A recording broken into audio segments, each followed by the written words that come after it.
J'avais 11 ans, donc j'étais pas en état de faire des études de sociologie sur mon cas.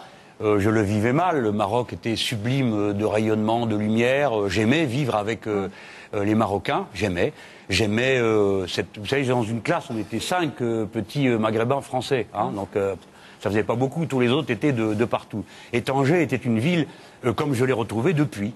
C'est-à-dire, la terre entière était là. Et lorsque j'ai été élu de banlieue, j'avais quelque chose de ça qui me revenait. J'aimais ça.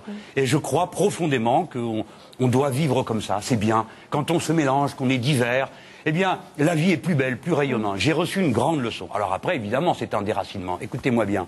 Ça me rend humainement proche de n'importe quel immigré. Je sais ce que ça coûte de partir. Ce sont les plus courageux qui partent au péril de leur vie.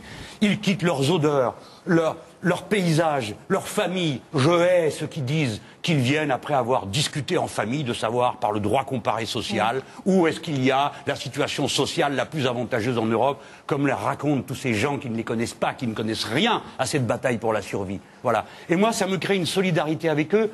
Je comprends de quoi il s'agit. Je le répète aux Français. À partir de maintenant, il faut s'aimer, il faut vivre ensemble et nous allons faire un grand peuple. De toute façon, que ça vous plaise ou pas, on est en train de le faire. Quel serait votre premier déplacement, votre premier voyage de président de la République si vous êtes élu? Voilà ce que je vais faire. Je monte dans l'avion et s'ils le permettent, je vais en Algérie. Et de cette manière, je donne une grande indication. La guerre est finie. Maintenant, on s'aime. Et pas aux Algériens, je le dis à tout le Maghreb, où il y a 100 millions de personnes avec qui nous avons en commun une langue, le français, qui ne s'est jamais tant parlé des deux côtés des rives de la Méditerranée que maintenant. La guerre de décolonisation, vous voulez dire? La décolonisation, c'est fini, on a terminé, on a tourné la page. Maintenant, on est dans une autre période. Nous vivons ensemble et nous avons ensemble, voilà ce que je veux dire aux Français, d'abord pour faire reculer la haine et toutes ces bêtises. Nous avons ensemble des enfants, des petits-enfants, des tontons, des tatas. Nous sommes une famille. Nous, les Maghrébins européens qui sont revenus ici, les Maghrébins qui viennent de là-bas, avec qui nous avons la nationalité parfois en commun, dans combien de cas? Nous sommes une même famille.